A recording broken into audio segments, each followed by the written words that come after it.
안녕하십니까. 찬송 같이 하도록 하겠습니다. 찬송가 469장 같이 하도록 하겠습니다. 찬송가 469장 같이 하도록 하겠습니다.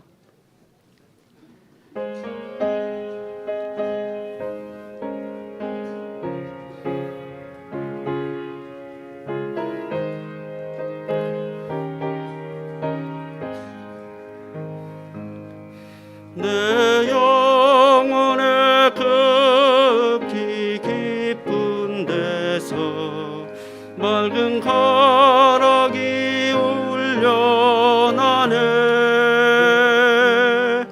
하늘 곡조가 언제나 흘러나와 내 영혼을 고이 싸네.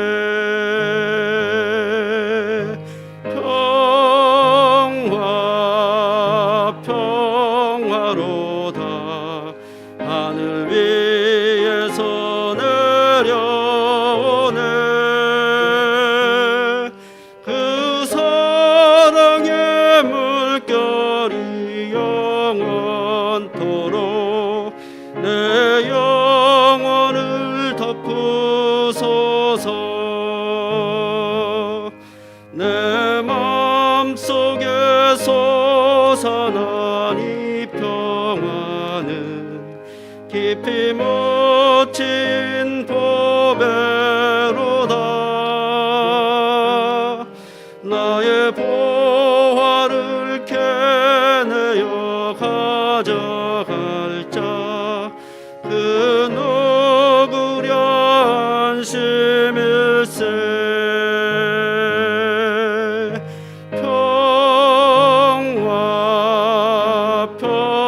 평화로다.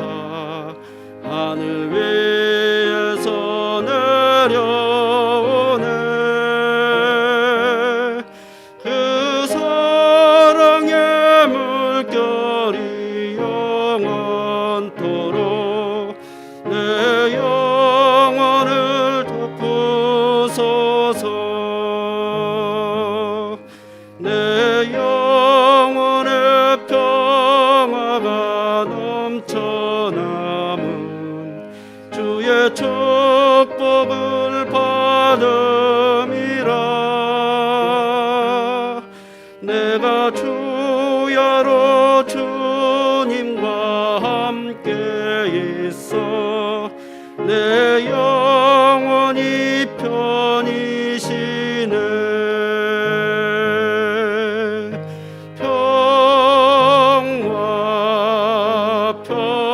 평화로다. 하늘 위에서 내려오네. 그 사랑의 물결이 영원토록 내 영혼을 덮으소서. 이 땅 위에 험한 길 가는 동안 참된 평화가 어디 있나. 우리 모두 다 예수를 친구 삼아 참 평화를 누리겠네.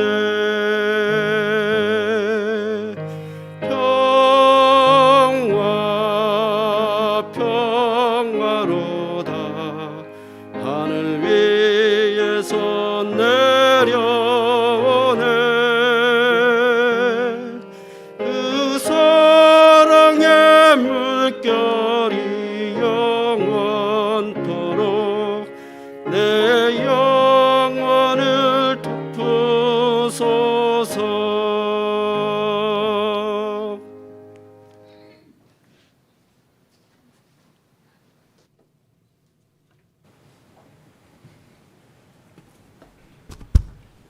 네, 안녕하십니까. 네, 이 시간에는 송구 암송하는 시간입니다. 암송하시기 전에요, 가지고 계시는 휴대폰 다시 한번 확인하셔서 전원을 꺼주시면 감사하겠습니다. 그리고 말씀이 시작되면 자리를 이습하는 일이 없도록 협조 부탁드립니다. 오늘 처음 참석하신 분들께서는요, 소식지 송구 암송란을 참고하시면 되겠습니다. 그러면 다 함께 암송하도록 하겠습니다. 지난주 암송 시편 133편 2번 암송하도록 하겠습니다. 형제가 연합하여 동거함이 어찌 그리 선하고 아름다운고, 머리에 있는 보배로운 기름이 수염 곧 아론의 수염에 흘러서 그 어깨까지 내림같고, 헐몬의 이슬이 시온의 산들에 내림같도다. 거기서 여호와께서 복을 명하셨나니 곧 영생이로다. 시편 133편 말씀. 형제가 연합하여 동거함이 어찌 그리 선하고 아름다운고, 머리에 있는 보배로운 기름이 수염 곧 아론의 수염에 흘러서 그 어깨까지 내림같고, 헐몬의 이슬이 시온의 산들에 내림같도다.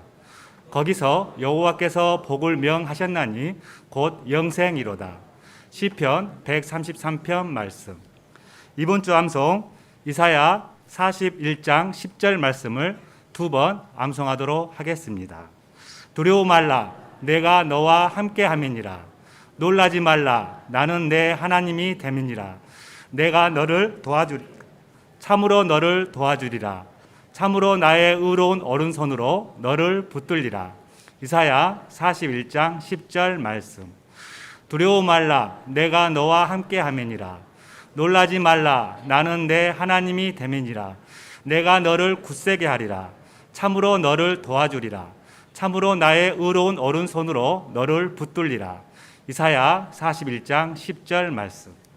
다음 주 암송 잠언 3장 5절로 7절 말씀을 앞을 보며 함께 읽어보겠습니다. 너는 마음을 다하여 여호와를 의뢰하고 내 명철을 의지하지 말라. 너는 범사에 그를 인정하라. 그리하면 내 길을 지도하시리라. 스스로 지혜롭게 여기지 말지어다. 여호와를 경외하며 악을 떠날지어다. 잠언 3장 5절로 7절 말씀. 이어서 찬양대에서 찬양 있은 후에 장권익 담임 목사님께서 하나님 말씀 증거해 주시겠습니다.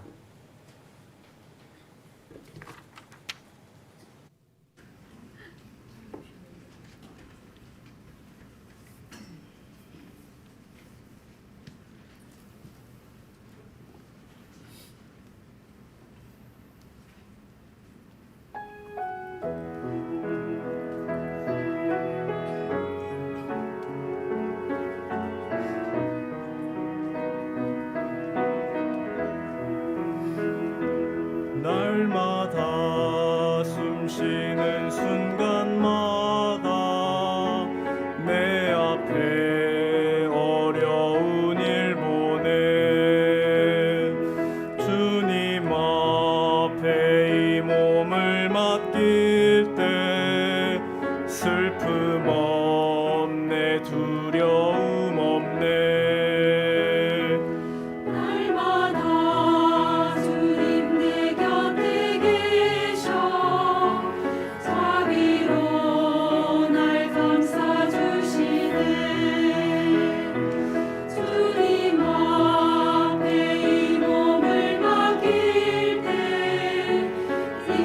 주시네 위로함 주네.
네, 반갑습니다.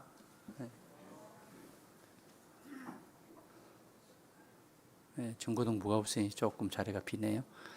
좌우로 반갑게 인사하시죠. 네, 반갑습니다. 네, 반갑습니다. 네.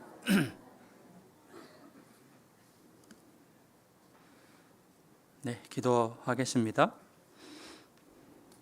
우주 만물을 창조하시고 인류 역사를 다스려 가시는 살아계신 아버지 하나님, 항상 우리 곁에 계셔서 모든 것을 주시기를 원하시는 주님께서 오늘 하루도 허락하셨습니다. 멸망받아 마땅할 저희들을 위해서 십자가에 못 박아 돌아가심으로 우리에게 영원한 생명과 소망을 주심에 참으로 감사드립니다. 특별히 마지막 때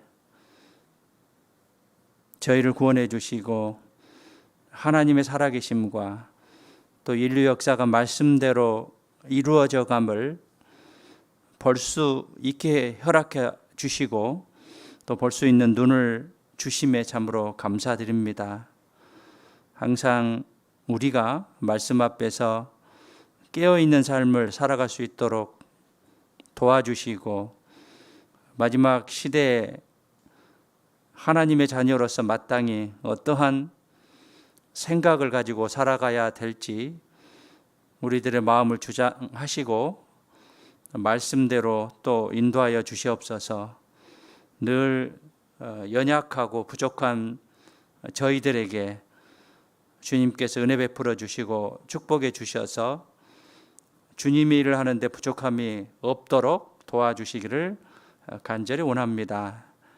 오늘 주일을 맞이해서 불러 모아주심에 감사드립니다. 말씀과 교제로 모두에게 풍성한 은혜가 있도록 도와주시옵소서. 또 공주에서는 학예 수양의 6차가 진행되고 있습니다.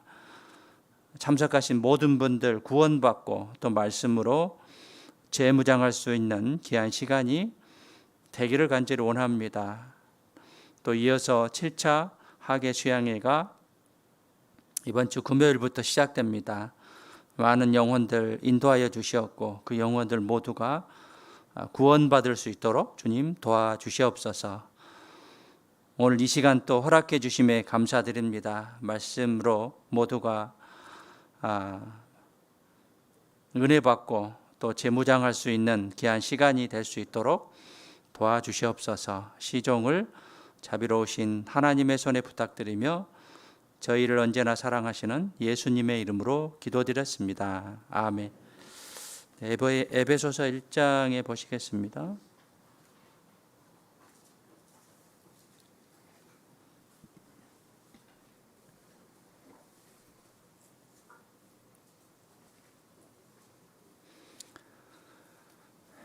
네, 에베소서 1장 3절부터 제가 봉독해 드리도록 하겠습니다. 찬송하려다 하나님 곧 우리 주 예수 그리스도의 아버지께서 그리스도 안에서 하늘에 속한 모든 신령한 복으로 우리에게 복 주시되 곧 창세전에 그리스도 안에서 우리를 택하사 우리로 사랑 안에서 그 앞에 거룩하고 흠이 없게 하시려고 그 기쁘신 뜻대로 우리를 예정하사 예수 그리스도로 말미암아 자기의 아들들이 되게 하셨으니 이는 그의 사랑하시는 자 안에서 우리에게 거저 주시는 바 그의 은혜의 영광을 찬미하게 하려는 것이라. 우리가 그리스도 안에서 그의 은혜의 풍성함을 따라 그의 피로 말미암아 구속 곧 죄사함을 받았으니 이는 그가 모든 지혜와 총명으로 우리에게 넘치게 하사 그 뜻의 비밀을 우리에게 알리셨으니 곧 그 기쁘심을 따라 그리스도 안에서 때가 찬 경륜을 위하여 예정하신 것이니 하늘에 있는 것이나 땅에 있는 것이 다 그리스도 안에서 통일되게 하려 하심이라. 모든 일을 그 마음의 원대로 역사하시는 자의 뜻을 따라 우리가 예정을 입어 그 안에서 기업이 되었으니 이는 그리스도 안에서 전부터 바라던 우리로 그의 영광의 찬송이 되게 하려 하심이라. 그 안에서 너희도 진리의 말씀 곧 너희의 구원의 복음을 듣고 그 안에서 또한 믿어 약속의 성령으로 인치심을 받았으니 이는 우리의 기업의 보증이 되사 그 얻으신 것을 구속하시고 그의 영광을 찬미하게 하려 하심이라. 에베소서는 교회에 대해서 말씀하고 계십니다. 사도 바울이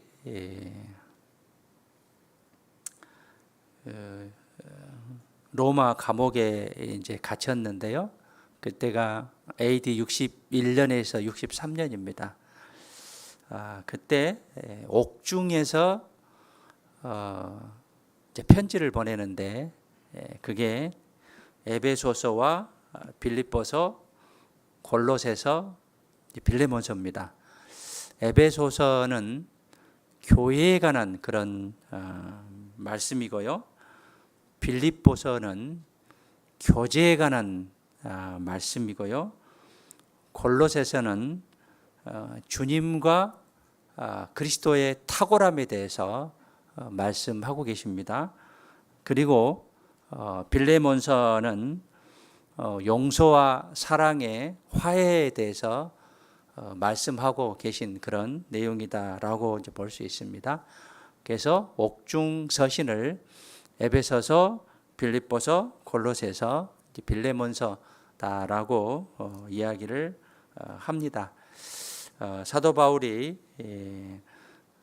1차 로마 감옥에 이제 갇혀 있을 때 에베소에 있는 성도들에게 이제 보낸 말씀이 에베소서다라고 이제 볼 수 있는데, 에베소서에서 이제 반복되는 말씀이 그리스도 안에서 교회 안에서 또 예수 안에서 내 안에서라는 그런 말씀이 반복되는데, 그것은 이제 교회를 가리키고 있습니다. 특별히 에베소서 1장에 보면 예정했다라는 그런 말씀이 나오는데 1장 4절에 한번 봐보시죠. 창세 전에, 이 세상 만물을 창조할 때 삼위일체 하나님이 계셨죠. 그래서 성부, 성자, 성령이 계셨는데 창세 전에 그리스도 안에서, 여기서 그리스도 안에서 그러죠. 우리를 택하사 우리로 사랑 안에서 그 앞에 거룩하게 하시고, 여기서 우리는 복수죠. 사람을 택한 게 아니라 교회를 택했습니다. 그래서 교회를 예정한 것이지 각 사람을 예정한 것은 아닙니다. 디모데전서 2장 4절에 보면 하나님은 모든 사람이 구원을 받기를 원하신다라고 했습니다. 모든 사람이 구원을 받을 수 있습니다. 어떠한 사람을 택한 게 아니죠. 이제 교회를 택했다라고 이제 볼 수 있고요. 11절에서도 보면 이 모든 일을 그 마음의 원대로 역사하시는 자의 뜻을 따라 우리가 예정을 입어 그 안에서 기업이 되었으니, 이제 우리는 이제 교회를 가리키고 교회를 예정하는 그런 말씀이기 때문에 다른 이제 교회에서 사람을 예정했다라는 그런 이제 말씀을 가르치는 교회가 있는데, 그것은 이제 잘못된 가르침이다라고 볼 수 있습니다. 모든 사람은 누구나 구원받을 수 있어요. 교회를 예정한 것이지 사람을 예정한 게 아닙니다. 그래서 오늘 에베소서는 교회를 이제 교훈으로 주는 말씀인데, 이제 교회를 통해서 우리 모두에게 신령한 복을 주시기를 원하십니다. 그래서 3절에 이제 후반부에 보면 그리스도 안에서 하늘에 속한 모든 신령한 복으로 우리에게 복 주시되, 신령한 복을, 모든 신령한 복으로 우리에게 복을 주신다라고 했는데, 우리가 모든 신령한 복을 받기 위해서는 교회를 통해서 우리가 상상할 수 없는 그런 신령한 복을 받을 수 있기 때문에 교회에 대해서 소중하고 귀중하다는 것을 아시고 교회의 중요성에 대해서 우리는 마음에 새길 필요가 있다라고 생각합니다. 그래서 오늘 이제 교회를 통해서 신령한 복을 주신다고 했는데 그 신령한 복이 이제 무엇인지에 대해서 또 하나님은 주기를 원하시는 분이십니다. 주기를 원하시는 분인데 우리가 그것을 받을 만한 위치와 그릇이 돼야 됩니다. 그런데 내가 받을 만한 위치에 있지 아니하고 그릇이 되지 않는다고 한다면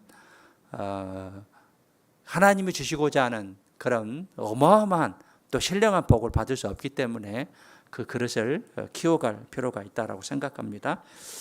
볼륨을 좀 키워주세요. 지금 이제 공주 갈릴리 수양관에서 6차 학예 수양회가 진행되고 있는데요. 주로 중고등부 위주로 말씀이 전해지고 있습니다. 중고등부 학생들 다 구원받지는 못했을 겁니다. 우리 교회도 보면 다 구원받지는 못한 그런 학생들이 있는데 그 학생들이 다 이번 수양회를 통해서 구원받을 수 있도록 기도해 주시고요.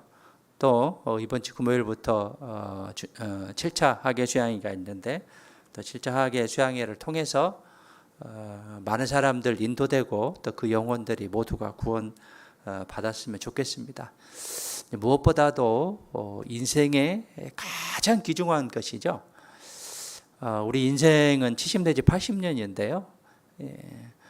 연수가 70이고 강건하면 80이다라고 했는데 한국인의 이제 평균 수명이 82.5세 정도 됩니다. 계속 조금 이제 늘어나고 있는데 그 가운데 하나님을 알지 못하고 죽음을 맞이한다면 그 사람은 아마 가장 불행한 사람일 겁니다.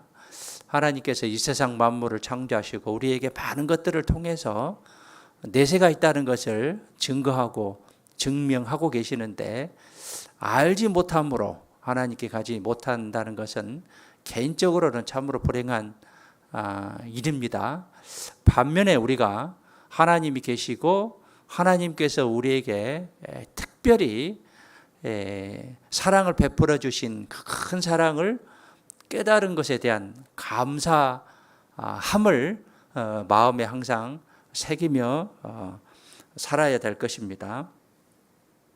그 20세기 복음주의 신학자 그 제임스 패커라는 사람이 있는데요. 그 하나님을 아는 지식이라는 그런 책에서 오늘날 교회의 연약함의 뿌리가 하나님을 제대로 알지 못하기 때문에 교회가 연약하다.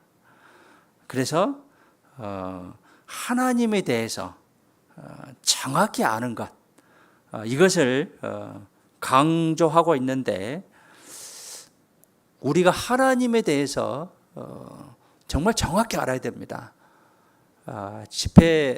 전도 집회 우리가 계속 반복해서 듣죠. 반복해서 듣는 이유는 한 사람도 이뤄지는 그런 영혼들이 있어서는 안 되기 때문에 시험하고 확증하는 것이죠. 지속적, 반복적, 습관적으로 시험하고 확증하는 것이죠. 그래서 먼저는 내 믿음에 대해서 또 내 가족에 대해서 특히 이제 연로하신 분들 구원에 대해서 자꾸 이제 들으셔야 마음에 각인될 수가 있습니다. 그래서 반복적으로 들으셔야 되고요. 하나님에 대해서 정확히 알아야 됩니다. 먼저는 살아계신 하나님이시죠. 임마누엘의 하나님이시고 살아계신 하나님. 살아계신 하나님을 정확히 알면 구원받은 이후에도 확실한 변화가 있습니다. 살아계신 하나님을 제대로 알지 못하면 구원받은 이후에도 확실한 그런 변화가 이루어지지 않죠. 구원받았다 하는 것은 이제 born again이죠. 다시 태어났다는 것인데 새 사람이 됐다는 것인데 새 사람이 됐으면 새 사람다운 삶을 살아야 되죠. 새 사람다운 삶을 살아야 되는데 새 사람다운 삶을 살지 않고 있다고 한다면 내 신앙이 지금 하나님 앞에서 미지근한 그런 신앙을 가지고 있다고 한다면 스스로 내가 내 믿음에 대해서 하나님의 살아계심에 대해서 정확히 알고 있는지에 대해서 우리는 스스로 그것을 찾도록 노력하셔야 되고 또 변화되는 그런 삶이 반드시 있어야 됩니다. 구원받은 이후에 변화되지 않았다고 한다면 그것은 스스로 내 믿음에 대해서 체크해보고 정말 내가 하나님의 믿음을 가진 자인지에 대해서 스스로 반성하고 평가하고 체크해 볼 필요가 있다라고 볼 수 있습니다. 세상은 빠름을 강조합니다. 세상은 빠름을 강조하죠. 그런데 우리는 빠름보다는 이제 무엇을 강조해야 되냐면 바름을 강조해야 됩니다. 바르게 사는 그런 생활이죠. 그래서 말씀 앞에서 하나님 앞에서 내가 바른 그런 삶이 어떠한 삶인지에 대해서 항상 생각해야 되고 그 바름에 대해서 어긋났다고 한다면 재빨리 터어나는 회개하는 그런 삶들이 필요할 것입니다. 해가 거듭할수록 내가 하나님께 더 가까이 가는 그런 삶을 살아야 될 것인데 해가 거듭할수록 하나님과 멀어지는 그런 내 생각 유지의 삶을 산다면 이것은 바른 삶이 될 수는 없는 것이죠. 그래서 항상 말씀 앞에서 바른 그런 삶을 살도록 노력을 하셔야 될 것이고 누구에게나 고난이 누구에게나 있습니다. 누구에게나 어려움과 고난이 있습니다. 이 고난을 통해서 두 가지 반응이 있죠. 한 가지는 고난을 통해서 낙심하는 그런 반응의 사람이 있고 이제 두 번째는 그 고난을 잘 이겨서 더 상승하는 점핑하는 그러한 그 반응을 보이는 그런 사람이 있습니다. 그런데 이 두 번째 고난을 통해서 신앙을 잘 이제 상승하는 그러한 사람의 이제 모습은 그 고난을 이겼다라는 것보다는 고난을 통해서 우리가 어떤 것을 깨달아야 되냐면 나는 아무것도 할 수 없기 때문에 하나님만 의지하는 나는 아무것도 할 수 없기 때문에 하나님만 의지하는 그런 약한 존재임을 깨닫고 더 하나님을 의지하는 그러한 생각을 갖는 게 우리에게 주는 더 나은 더 좋은 교훈이다라고 볼 수 있습니다. 그래서 누구에게나 그 고난은 주어질 것인데 그 고난을 통해서 그 고난을 이제 이겨서 정말 하나님과 동행하는 더 하나님께 의지하는 또 나의 존재에 대해서 겸손하고 더 낮은 자세를 가질 그런 교훈을 얻는 것이 고난에 임하는 우리의 자세다라고 볼 수 있고요.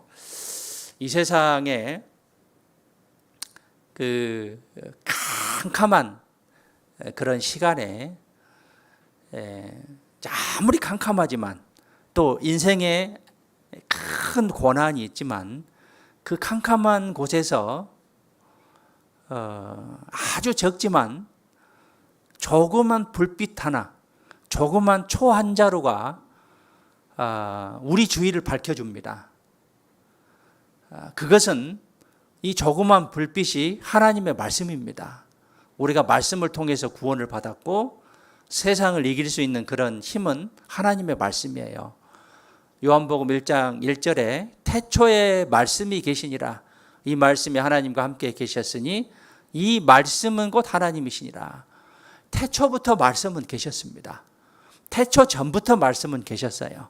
그 말씀이 곧 하나님이십니다. 우리에게 어두운 밤에 초 한 자루면 충분하듯이 우리에게 필요한 것은 오직 말씀밖에 없습니다. 말씀은 곧 하나님이십니다. 그래서 그 말씀에 의지하는 그러한 삶을 살아야겠고요. 이 세상은 험난하죠. 세상에 쉬운 것은 하나도 없습니다. 이제 누워서 떡 먹기도 힘들죠. 잘못하면 눈에 떡고물이 들어갈 수도 있습니다. 체할 수도 있고요. 그런데 그 세상을 이길 수 있는 그런 조력, 힘이 있어야 돼요. 거슬려 올라가는, 그것을 이길 수 있는 그런 힘이 있어야 되는데 지금은 이제 그런 것들이 잘 안 보이던데 예전에 보면 비가 오면 하늘에서 미꾸라지가 툭 떨어지는 그런 경험들이 혹시 있으신가요? 그런 경험이 이제 가끔 있는데 이제 하늘에서 미꾸라지가 떨어진 게 아니고 이제 시냇물에 있던 미꾸라지가 도랑을 거슬러 올라가다가 쏘나기 때문에 이 파인 물길을 거슬러 올라가서 추녀 끝에 이제 물이 흐르는데 그것을 거슬러 올라가다가 마당에 떨어진 것이다. 라고 그렇게 이제 설명을 하더라고요. 자, 죽어 있는 물고기는 물길이 있으면 떠 내려갑니다. 살아있는 물고기는 그 물결을 거슬러 올라갈 수가 있어요. 우리가 말씀으로 살아있다고 한다면 세상을 거스려서 이길 수가 있는 거예요. 내 말씀에 마음이 살아있다고 한다면, 그런데 내 마음의 말씀이 살아있지 못하고 죽어있다고 한다면 세상에 져버릴 수밖에 없다는 것이죠. 우리는 말씀으로 살아있어야 됩니다. 말씀으로 살아있지 않으면 세상에서 질 수밖에 없어요. 우리가 계속적으로 이겨야 할 대상이 사단 마귀고 육신이죠. 육신의 정욕들, 사단 마귀들, 그리고 세상입니다. 이것들을 이겨야 되는데 내가 말씀에 충만하지 않으면, 내가 말씀에 사로잡혀 있지 않으면 이런 것들에 내가 질 수밖에 없다는 것이죠. 거슬러 올라가야 돼요. 그걸 이겨낼 수 있는 거죠. 말씀이 살아있다고 한다면. 그래서 우리가 항상 말씀은 하나님이십니다. 말씀을 가까이 하시고 말씀을 통해서 우리가 세상을 이길 수 있는 그런 믿음을 가진 그리스도인이 됐으면 좋겠습니다. 히브리서 10장 39절에 보면 우리가 뒤로 물러가 침륜에 빠질 자가 아니요. 뒤로 물러가서 낙심하고 침륜에 빠질 자가 아니요. 오직 영혼을 구원함에 이르는 믿음을 가진 자니라 라고 했습니다. 믿음을 가진 자들은 침륜에 빠져서는 안 되죠. 낙심해서는 안 되죠. 그래서 그것을 거슬러 올라가서 세상을 이기는 그런 우리 그리스도인이 됐으면 좋겠습니다. 세상은 날로 발전하고 우리를 넘어뜨리려고 합니다. 만물의 마지막이 가까웠으니 그러므로 정신을 차리고 근신하고 기도하라라고 했습니다. 만물의 마지막이 가까울수록 우리가 정신을 차리지 못할 일들이 많이 생겨요. 그렇기 때문에 만물의 마지막이 가까울수록 더욱더 정신을 차리고 근신하죠. 마음과 행동에 삼가하고 또 기도하는 그런 마음을 가졌을 때 세상을 이겨낼 수 있기 때문에 항상 마음의 말씀을 간직하고 무장하는 그러한 삶을 살았을 때 우리는 충분하게 세상을 이길 수 있을 겁니다.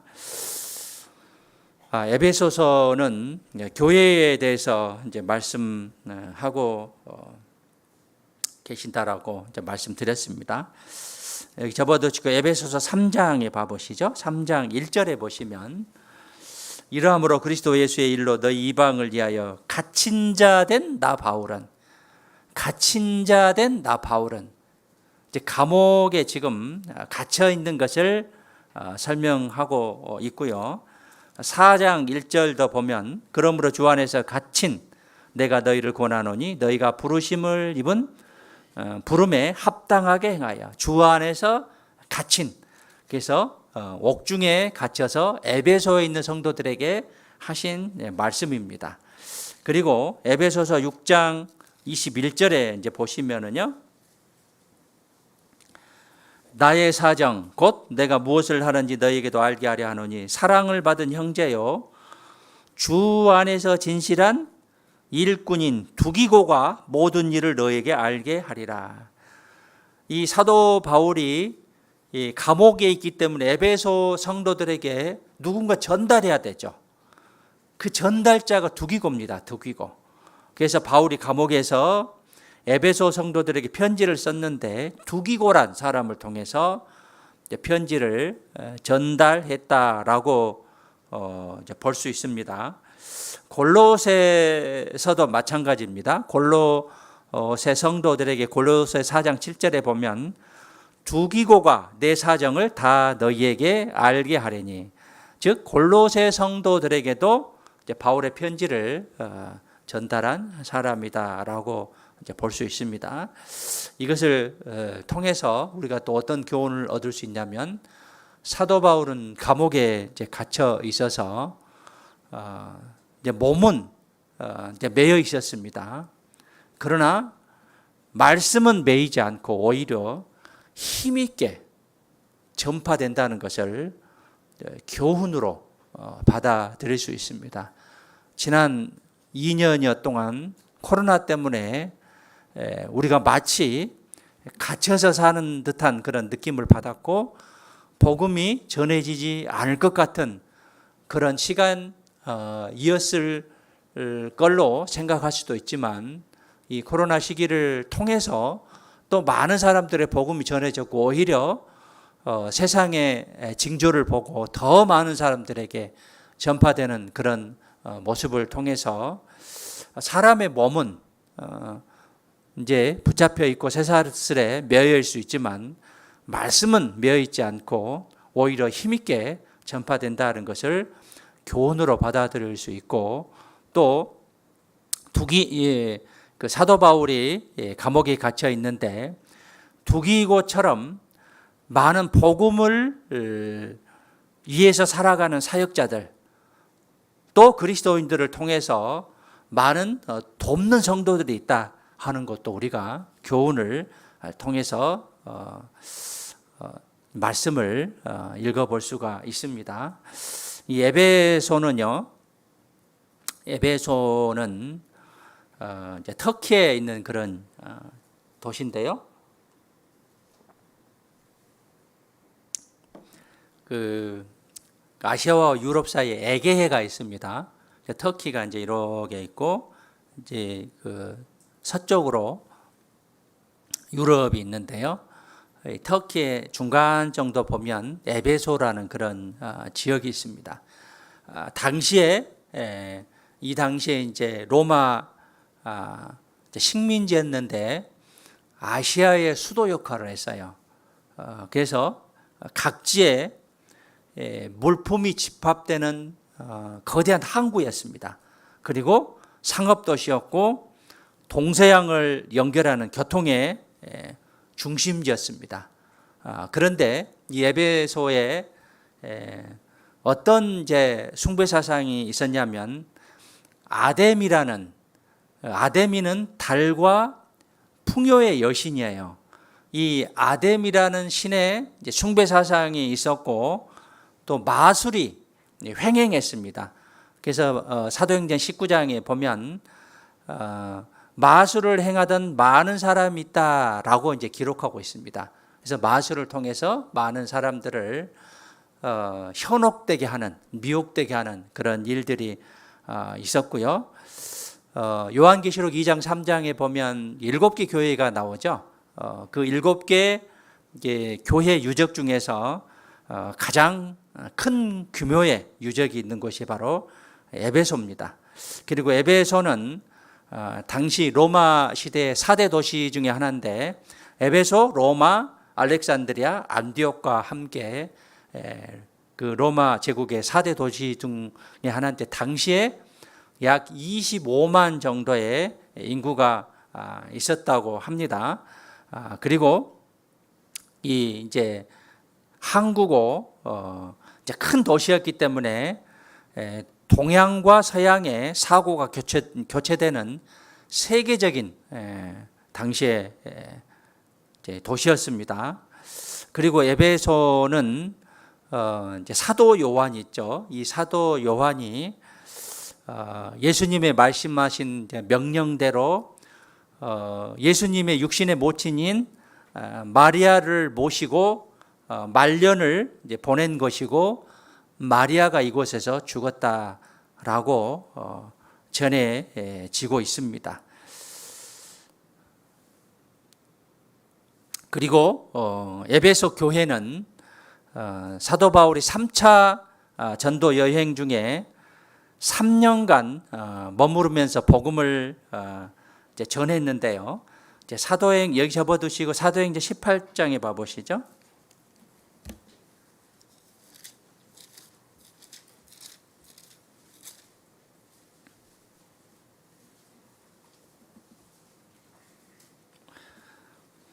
사도행전 18장 19절에 보시면 에베소에 와서 저희를 거기 머물러 두고 자기는 회당에 들어가서 유대인들과 변론하니 여러 사람이 더 오래 있기를 청하되 허락지 아니하고 작별하여 가로되 만일 하나님의 뜻이면 너희에게 돌아오리라 하고 배를 타고 에베소를 떠나 가이사라에서 상륙하여 올라가 교회의 안부를 물은 후에 안디옥으로 내려가서 여기까지가 사도 바울의 2차 전도 여행이에요. 여기까지가 22절까지. 그리고 23절부터는 3차 전도 여행입니다. 그래서 얼마 있다가 이때부터가 이제 사도 바울의 3차 전도 여행이죠. 떠나 갈라디아와 부르기아 땅을 차례로 다니며 모든 제자를 굳게 하니라. 그리고 19장 1절에 보면 아볼로가 고린도에 있을 때 바울이 윗지방으로 다녀 에베소에 와서 어떤 제자들을 만나. 8절에 보시면 19장 8절입니다. 바울이 해당에 들어가 석 달 동안을 담대히 하나님 나라에 대하여 강론하며 권면하되 어떤 사람들은 마음이 굳어 순정치 않고 무리 앞에서 이도를 비방하거늘 바울이 그들을 떠나 제자들을 따로 세우고 두란노 서원에서 날마다 강론하여 이같이 2해 동안을 하매 아시아에 사는 자는 유대인이나 헬라인이나 다 주의 말씀을 듣더라. 두란노 서원에서 약 2년 동안 말씀을 전하게 됩니다. 즉 사도 바울이 2차 전도 여행 때 잠깐 들렸다가 3차 전도 여행 때 그곳에 약 3년간 머물면서 전도해서 에베소 교회가 탄생하게 된 곳이에요. 그래서 18장 19절부터 쭉 이제 보시면 특별히 21절에 이제 보시면은요. 21절에 작별하여 가올 때 만일 18장 21절에 하나님의 뜻이면 너에게 돌아오리라 하고 배를 타고 에베소를 떠나 가이사라에서 상륙하여 올라가 교회 안부를 물으니 안디옥으로 내려가서 여기까지 2차 전도 여행이고 잠시 에베소에 당시에 들렸습니다. 그리고 하나님의 뜻이면 다시 돌아온다라고 말씀을 하고 19장 1절에 이제 다시 에베소로 돌아오게 됩니다. 그래서 두란노 소원에서 2년을 강론하고 약 3년 동안 에베소에서 머물면서 사역을 하고 에베소 교회가 탄생하게 됩니다. 그래서 이제 떠나게 되고 그 로마 감옥에서 에베소에 있는 교회들에게 편지를 보내게 되죠. 이 편지가 에베소서입니다. 그래서 옥중서신이다라고 이야기를 하고 주로 교회에 대해서 교회가 중요하다. 창세전부터 교회를 애정했다. 교회를 에베소서 1장 20절부터 보면 만물 위에 두셨다. 그래서 하나님께서 보시는 가장 중요한 곳은 교회입니다. 거듭난 사람들의 무리, 교회를 가장 중요하게 하나님께서 보고 계십니다. 우리 거듭난 사람의 무리, 교회란 그런 단어는 에클레시아인데 거듭난 사람들의 무리들을 교회다라고 이야기를 합니다. 이 건물은 교회의 당이고요. 교회는 거듭난 사람들의 무리예요. 거듭나지 못한 사람들은 교회 안에 포함되지 않았습니다. 거듭난 사람들의 무리, 이 교회를 만물 위에 주시고 하나님께서 만물 위에 두시고 하나님께서 가장 귀하게 지켜보고 계신 곳이 교회입니다. 그래서 교회를 통해서 신령한 복, 많은 것들을 보여주시고자 하는 것이 바로 교회고 교회가 하나님의 집이다라고 그 하나님께서 에베소서를 통해서 교훈으로 말씀하고 계시는데 에베소서 다시 가서요. 에베소의 각 장에 주제가 있습니다. 각 장에 주제가 있는데 이제 메모하셔도 되겠습니다. 1장은 이제 교회는 창세전에 예비된 주님의 몸이다라는 뜻이에요. 창세 전부터 준비된 주님의 몸이다라는 이제 뜻입니다. 그래서 아까 1장 4절에 창세전에 우리를 택했다, 예정했다라는 그런 말씀이 기록됐고요. 그 다음에 2장은 뭐냐면 교회는 유대인이나 이방이나 차별이 없다. 누구나 구원받을 수 있는 것이 교회다라고 이제 기록되고 있고요. 이제 말씀하고 계시고 에베소 3장은 교회에는 각종 비밀과 지혜가 있다. 그래서 교회를 통해서 많은 비밀과 지혜를 알아볼 수가 있는 거예요. 그래서 3장은 각종 비밀과 지혜가 있다라는 그런 내용이고 그 다음에 4장으로 넘어가서 교회에는 각각의 지체가 있다. 그래서 특별히 이제 대표적으로 4장 11절에 그가 혹은 사도로 혹은 선지자로 혹은 복음 전하는 자로 혹은 목사와 교사로 각 지체를 이제 설명하고 계십니다. 그리고 그 지체를 통해서 연락하고 상합해서 하나님께서 역사하신다. 우리의 몸을 비유해서 설명하고 계시죠. 각자의 어떤 몸의 지체가 있죠. 손이 있고 발이 있고 손가락, 발가락, 또 머리가 있고 코, 입, 귀 이런 지체들을 통해서 사람이 정상적인 생활을 할 수 있듯이 교회에 각각의 지체가 있어요. 그런데 그 지체가 고장이 나면 교회가 제대로 운영이 안 되는 거예요. 교회가 제대로 하나님의 몸의 역할을 할 수 없는 것이죠. 그래서 나에게 주어진 그 지체의 각 부분으로서 최선을 다했을 때 교회가 잘 움직이고 교회를 통해서 하나님이 역사하신 거예요. 몸 아프신 분들 계시죠? 뭐 손가락이 아플 수도 있고 뭐 다리가 아플 수가 있고 한쪽이 이게 조그만 부분이라도 아프게 되면 정상적인 생활을 하지 못하게 되죠. 조금이라도 마비가 되면 불편합니다. 교회도 마찬가지입니다. 교회 내에 각각의 지체가 있는데 그 지체들이 원활하게 잘 움직여야 되죠. 우리의 건강의 첫째는 혈액순환이죠. 피가 잘 돌아야 건강하는데 그 피가 잘 돌지 않았을 때 건강하지 못합니다. 교회 내 각 지체가 있는데 그 지체의 역할로서 내가 잘 활동을 했을 때 교회가 살아있는 또 역사하는 그런 교회가 될 수 있다는 것이죠. 그리고 에베소서 5장은 아내와 남편에 대해서 쭉 설명을 하면서 교회는 주님의 신부다. 신랑은 그리스도고 교회는 주님의 신부다. 그래서 신부로서 순종하고 복종할 것을 돕는 역할이죠. 아내는 신부로서 순종하고 복종할 것을 강조하고 계십니다. 교회는 주님의 신부다. 신부의 역할로서 그러게 교훈을 주고 있고 끝으로 6장은 뭐냐면 교회에 무엇이 있냐면 교회를 거스리는 사탄 마귀가 있기 때문에 사탄과 싸움이 있다. 교회는 사탄과 싸움이 있다. 그래서 사탄과의 싸움에 이기기 위해서 하나님의 전신갑주를 취해야 된다라는 말씀을 기록하고 계시죠. 6장 10절에 한번 봐보시죠. 정말로 너희가 주 안에서와, 여기서도 주 안에서, 그리스도 안에서, 주 안에서와 그 힘의 능력으로 강건하여지고, 주 안에서와 그 힘의 능력으로 강건하시라 라고 말씀하시고, 마귀의 괴계는 원뜻은 미끼입니다. 미끼. 물고기를 잡기 위해서 미끼를 던지죠. 그 미끼를 먹으면 물고기를 잡힙니다. 우리가 그 마귀의 미끼를 먹으면 마귀에게 잡히는 거예요. 마귀의 괴계를 능히 대적하기 위하여 하나님의 무엇을 입으라 말씀하시죠?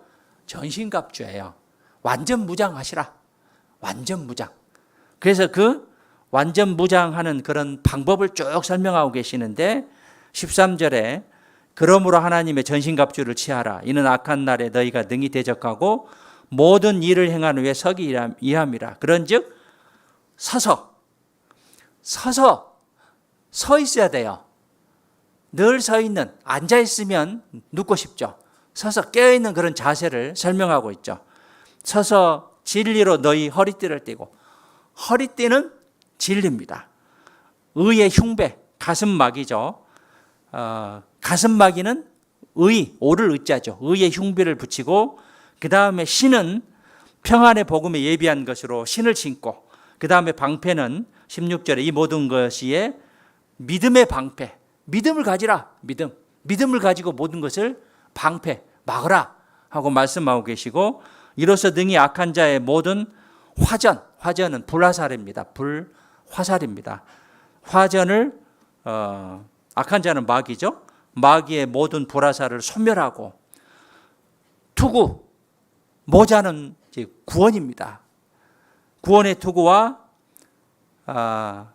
칼을 가져야 하는데 성령의 검이에요. 성령의 창이 아니에요. 성령의 검입니다. 검은 짧죠. 그래서 성령의 검이 뭐냐면 곧 하나님의 말씀을 가지라. 하나님의 말씀. 검은 가까이 있는 적을 물리치기 위해서 검을 가지고 싸웁니다. 그래서 사단 마귀는 우리 가까이 있어요. 언제든지 넘어질 수 있습니다. 성령의 검, 곧 하나님의 말씀을 가지라라고 전신갑주를 쭉 설명하고 계시죠. 그리고 18절에 모든 기도와 간구로 무시로 성령 안에서 기도하라. 이를 위하여 깨어 구하기를. 늘 깨어 있어라. 늘 깨어 있어라. 졸면 사단 마귀한테 당하게 돼 있죠. 졸면. 말씀 시간에도 졸면 사단 마귀에게 당하게 돼 있죠.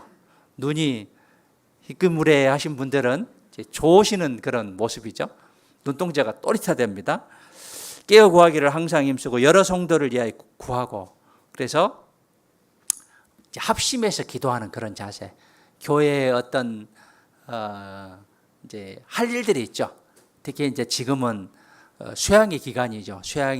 전국 수양회, 또 우리 교회 참석하신 분들 모두가 구원받기 위한 그런 합심 기도, 이런 기도가 필요할 것을 말씀하고 계시고, 여러 성도를 위하여 구하고 서로를 위해서 기도해주고, 또 나를 위하여 구할 것은 내게 말씀을 주사.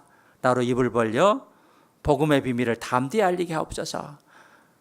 사도 바울을 뜻하지만 우리 자신에게도 담대하게 복음을 전할 수 있는 그런 힘을 달라는 그런 기도가 필요하고, 20절에 이 일을 위하여 내가 쇠사슬에 매인 사신이 된 것은, 감옥에 갇혀 있는 것을 설명하고 계십니다. 나로 이 일에 당연히 할 말을 담대히 하게 하려 하심이라. 전신갑주를 입으라. 교회에는 사단과 싸움이 있습니다. 우리 내에도 있어요. 우리 교회 내에도 있습니다. 형제 자매들 간에도 있습니다. 그래서 언행 조심해야 되고, 서로를 위해서 기도하고, 또 서로를 존중해주고, 서로를 존중해줘야 됩니다. 리스펙트죠. 존중해주는 거.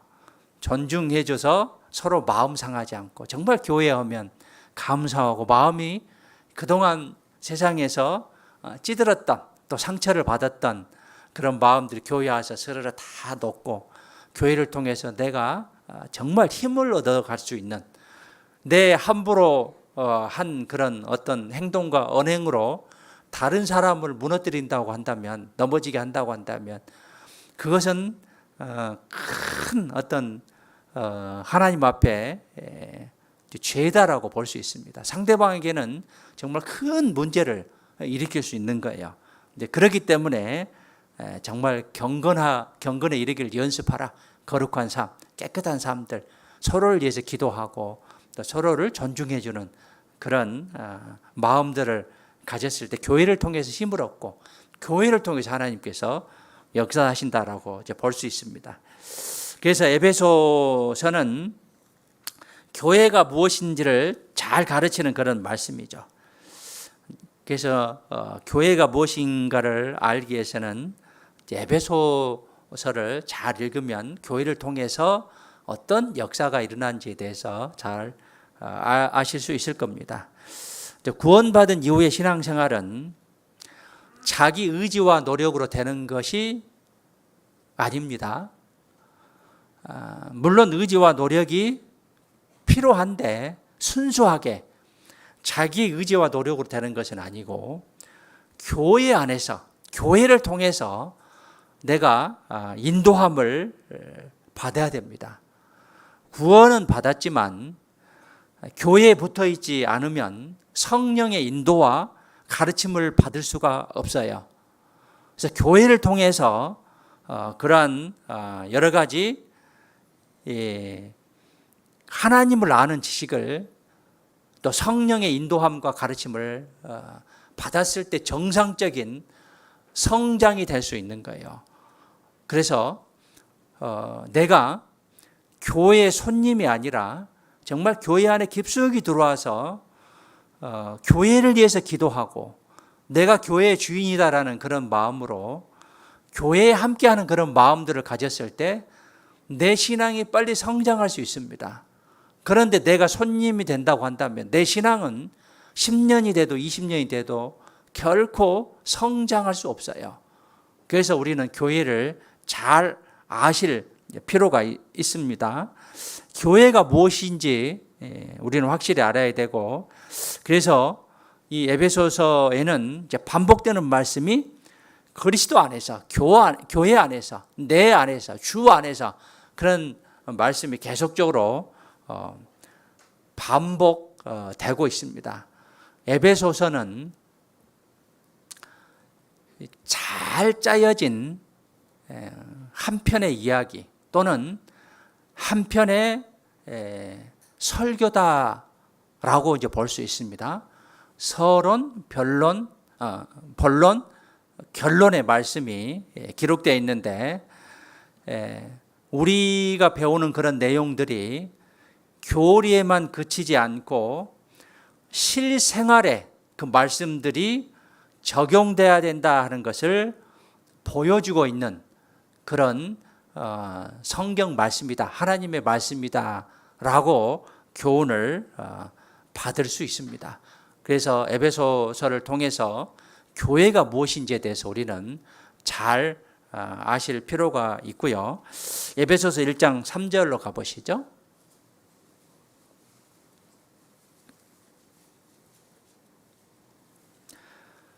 찬송하리로다. 하나님 곧 우리 주 예수 그리스도의 아버지께서 그리스도 안에서, 주 안에서 하늘에 속한 모든 신령한 복으로 우리에게 복 주시되, 주 안에서 우리에게 복을 주시는 거예요. 교회 안에서 우리에게 복을 주시는 거예요. 또 4절에 보면 또 창세전에 그리스도 안에서, 교회 안에서 우리를 택하사, 이거 우리가 교회입니다. 우리로 사랑 안에서 그 앞에 거룩하고 흠이 없게 하시려고 그 기쁘신 뜻대로 우리를 예정하사, 우리가 이 교회예요, 교회. 우리를 예정하사 예수 그리스도로 말미암아 자기 아들들이 되게 하셨으니. 자, 1장 1절에 한번 봐보시죠. 하늘의 뜻으로 말미암아 그리스도 예수의 사도된 바울은 에베소에 있는 성도들과, 에베소에 있는 성도가 무엇입니까? 거룩한 무리입니다. 거룩할 성자에 무리 돋답니다. 에베소에 있는 성도들과 그리스도 예수 안에 있는 신실한 자들에게 편지하노니, 이게 이제 교회예요, 교회. 에베소에 있는 성도들, 거룩한 무리들이죠. 또 구원받은 무리들입니다. 그리스도 안에 있는 신실한 자들, 즉 그리스도 예수 안입니다. 구원받은 신실한 자들, 이 교회죠. 그래서 5절에 그 기쁘신 뜻대로 우리가 1절에 성도들과 신실한 자들에 해당된다라고 볼 수 있고요. 우리를 예정하사 예수 그리스도로 말미암아 자기 아들들이 되게 하셨으니, 즉 교회를 예정한 것이지 각 개인들을 예정한 게 아닙니다. 3절에 다시 돌아가서 그리스도 안에서 하늘에 속한 모든 신령한 복으로 우리에게 복 주신다라고 했는데, 세상에서 복을 싫어하는 사람은 아마 없을 겁니다. 지금은 이제 그런 게 조금 없는데, 저희 어렸을 때 보면 복이 많았어요. 베개에도 복이고, 숟가락에도 복자 써졌고, 밥그릇에도 복이 써, 이불에도 복사 써졌고, 어디든지 복이 많이 써졌어요. 복을 좋아하죠. 누구나 복을 좋아할 겁니다. 가장 중요한 복이 뭐냐? 우리가 하나님을 정확히 알고 하나님이 주시는 그 복을 얻는 것이 가장 중요하죠. 누구나 복을 받기 원합니다. 그런데 세상 사람들은 무슨 복을 원합니까? 먼저는 물질의 풍요죠. 그 다음에 자식과 자식들의 어떤 풍요함과 자식들이 잘 되는 것. 그 다음에 또 하나는 자식들에게 부모가 많은 것들을 유산으로 물려주는 것. 이게 이제 시편 17편 4절에 나오는 세 가지 복입니다. 물질의 풍요, 그 다음에 자녀로 만족하는 것, 세 번째는 자녀들에게 유전하는 것, 유산을 물려주는 것. 이게 세상 사람들이 생각하는 복이죠. 그런데 진정한 복이 무엇이냐? 에베소서에서 말하는 신령한 복이 무엇이냐? 이것을 우리가 말씀을 통해서 잘 알아야 된다는 것이죠. 복의 근원이 누굽니까? 하나님입니다. 하나님. 디모데전서 6장에 봐보시죠. 자, 우리는 이 세상 만물을 창조하시고 인류 역사를 주관하시고 우리를 구원케 해주신 하나님을 빼면 복이 아무런 의미가 없어요. 6장 15절에 함께 읽겠습니다. 기약이 이르면 하나님이 그의 나타나심을 보이시려니 하나님은 복되시고 홀로 한 분이신 능하신 자이며 만왕의 왕이시며 만주의 주시오. 자, 기약이 때가 되면 하나님이 다시 오십니다. 재림을 의미하고 있고, 때가 되면 하나님이 오셔요. 구원받은 사람만 그건 알 수 있죠. 하나님을 믿는 사람만 알 수 있죠. 다시 온다는 거. 이게 이제 비밀입니다. 이따가 말씀드리겠는데, 이게 구원받은, 즉 하나님을 아는 사람만 아는 그런 비밀입니다. 그의 나타나심을 보이시려니 하나님은 복되시다. 복의 근원 하나님이셔요. 그렇기 때문에 우리가 가장 가까이 할 대상이 누구냐면 하나님이셔요. 시편 73편 27절에 보면 대저 주를 멀리하면 무엇한다라고 기록하셨냐면 망한다라고 했습니다. 구원받지 못한 사람도 해당되고 우리에게도 해당돼요. 대저 주를 멀리하면 망한다라고 했습니다. 그런데 그 다음 절에 시편 23편 28절에 보면 하나님께 가까이함이 내게 복이라라고 말씀하셨어요. 내가 주 여호와를 나의 피난처로 삼아 주의 모든 행사를 전파하리다. 하나님께 가까이함이 내게 복이에요. 우리가 하나님을 가까이 했을 때 더 많이 복 받을 수 있어요. 많이 복을 받으려면 하나님 가까이 하셔야 됩니다. 하나님 가까이 하셔야 돼요. 그러면 더 많이 복을 받을 수 있어요. 복을 받지 못하는 가장 큰 원인은 나하고 하나님 관계가 멀어졌기 때문에. 겨울이 왜 춥다고 했습니까? 태양과 멀어졌기 때문에. 여름 왜 더워요? 지구와 태양과 거리가 가까워졌기 때문에. 우리가 태양과 가까운 거리에 지금 있기 때문에 여름이 더운 거예요. 가까이 하면 복을 더 많이 받을 수 있습니다.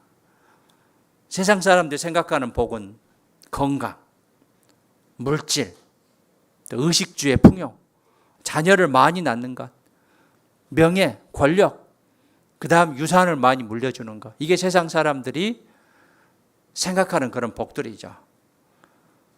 많은 종교들이 있는데 그 종교들이 생각하는 복이 뭡니까? 육신적인 축복이에요. 육신적인 축복입니다.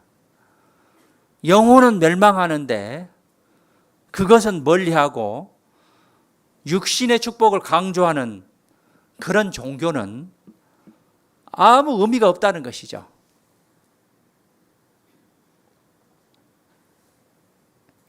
하나님을 믿는데 그리스도인이라고 하는데 또 교회는 다니는데 육신적인 축복이 기독교의 어떤 목표라고 한다면 다른 종교와 다를 바가 뭐 있습니까? 많은 교회가 있습니다, 이 세상에. 그 교회에서 정말 영혼 구원을 강조하지 않고 거듭나야 하나님 나라에 갈 수 있고 하나님이 만드신 천국에서 많은 기쁨과 즐거움과 축복을 누릴 수 있을 것인데 그것은 가르치지 않고 세상적인 축복만 가르친다면 다른 종교와 다를 바가 무엇이 있겠냐는 것이죠. 무엇보다도 우리에게 가장 중요한 것은 영혼 구원입니다. 그것 먼저 해결하셔야 돼요. 영혼 구원. 이게 가장 첫 번째 신령한 복이죠. 사람들이 생각하는 복은 이 땅에서 육신에 관한 복입니다. 영원하신 하나님이 우리에게 주시고자 하는 복은 영원한 것을 주시려고 하십니다. 영원한 것. 그래서 우리가 영원한 것이 무엇이냐, 영원한 삶을 누리는 방법이 무엇이냐, 이것에 대해서 우리는 첫 번째 생각해야 된다는 것이죠. 사도행전 17장 25절에 보면 만민에게 생명과 호흡과 만물을 친히 주시는 자가 하나님이시다라고 했습니다. 우리가 정말 가장 먼저 알아야 할 대상이 무엇이고 가장 먼저 생각해야 할 축복이 무엇이냐면 신령한 복이 즉 하나님을 정확히 알아야 된다는 것이죠. 이것은 2000년 전에 아브라함에게 약속한 복입니다. 창세기 12장에 가보시죠.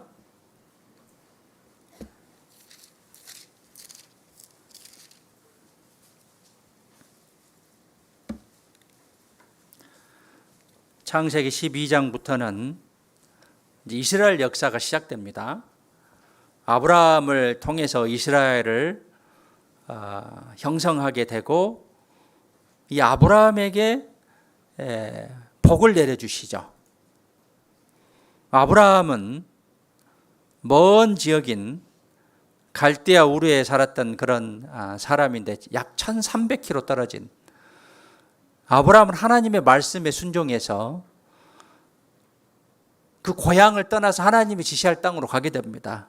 12장 1절에 여호와께서 아브라함에게 이르시되 아브람이 아브라함으로 이름을 이제 바꾸게 됩니다. 너는 너의 본토 친척 아비집을 떠나 내가 내게 지시할 땅으로 가라. 내가 너로 큰 민족을 이루고 내게 복을 주어 내 이름을 창대케 하리니 너는 복의 근원이 될지라. 이 복의 근원이 예수님을 가리키는 거예요. 예수님을 통해서 구원의 역사가 있을 것을 4,000년 전에 하신 말씀이에요. 예수님 오신 후 2000년이고 예수님 오시기 2000년 전입니다. 4000년 전에 하신 말씀입니다. 그래서 먼저는 아브라함을 통해서 복음이 전해지고 다음에는 이방인들에게 복음이 전해질 것을 계획하신 그런 말씀이죠. 갈라디아서 3장에 봐보시죠.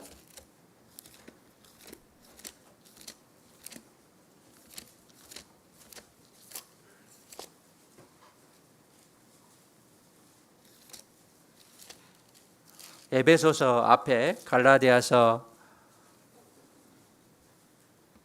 3장 8절입니다.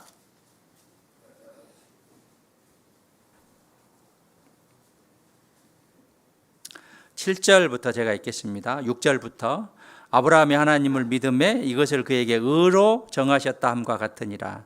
그런즉 믿음으로 말미암은 자들은 아브라함의 아들인 줄 알지어다. 또 하나님이 이방을 믿음으로 말미암아 의로 정하신 것을 성경이 미리 알고 먼저 아브라함에게 복음을 전하되, 이제 아브라함에게 먼저 기회를 주셨어요.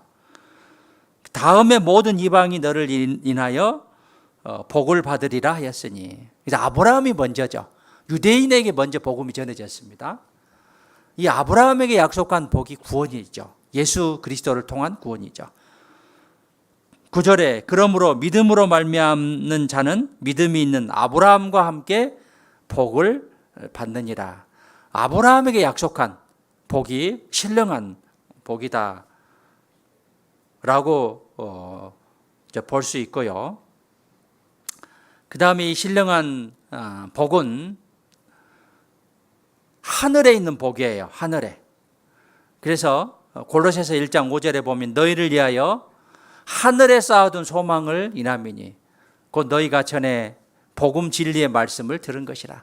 하늘에 쌓아둔 소망이다라고 말씀하고 계시고요. 베드로전서 1장 4절에 보면 썩지 않고 더럽지 않고 새하지 아니하는 기업을 잃게 하시나니 곧 너희를 위하여 하늘에 간직하신 것이라.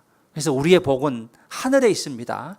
그래서 이 땅의 소망을 두는 것은 합당한 그런 마음이 아니죠. 우리의 소망은 하늘에 있고 그리스도인에게 있는 것은 하늘에 있는 영원한 기업이다 라고 볼 수 있습니다.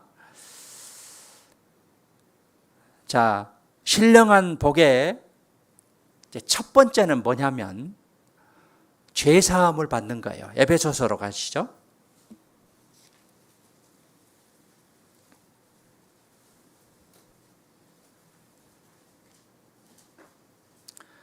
신령한 복의 첫 번째는 구원받는 것이죠. 1장 7절에 우리가 그리스도 안에서 그의 은혜의 풍성함을 따라 그의 피로 말미암아 구속 곧 제사함을 받았으니, 첫 번째는 구원. 속자가 갑불 속자입니다. 조개 패자에 팔 매자죠. 그 당시에 예전에는 한자가 이루어질 때 조개를 팔아서 이제 갚았는데, 구속은 구원하고 같은 말입니다. 구속, 구원 곧 제사함을 입었으니 예수님의 보배로운 피로 죄사함을 얻었습니다. 속죄함을 받는 것, 이것이 참으로 신령한 축복이에요. 그 마태복음 5장에 보면 첫 번째, 두 번째 복이 있는데, 심령이 가난한 자는 복을 받을 것이요 천국이 저희 것입니다라고 말씀하셨고, 애통하는 자는 복을 받나니 위로를 받는다라고 했는데, 천국을 소유하고 죄사함 위로를 받는 것입니다. 그래서 신령한 것의 첫 번째는 죄사함을 받는 거예요. 그 다음 두 번째는 뭐냐면 1장 13절에 봐보시죠. 그 안에서 너희도 진리의 말씀 곧 너희의 구원의 복음을 듣고 그 안에서 또한 믿어 약속의 성령으로 인치심을 받았으니 이는 우리의 기업의 보증이 되사 그 얻으신 것을 구속하시고 그의 영광을 찬미하게 하려 하심이라. 그 안에서, 여기도 그 안에서, 주 안에서, 그리스도 안에서, 교회 안에서 너희도 진리의 말씀이죠. 그 안에서 또한 믿어, 말씀을 듣고, 구원의 복음을 듣고 믿어야요. 행함으로 믿는 게 아닙니다. 듣고 믿어 약속의 성령으로 인치심을 이제 받았으니, 신령한 복의 두 번째는 성령을 받은 겁니다. 그래서 성령, 죄사함을 받고 성령을 받는 거, 이게 신령한 복의 두 번째예요.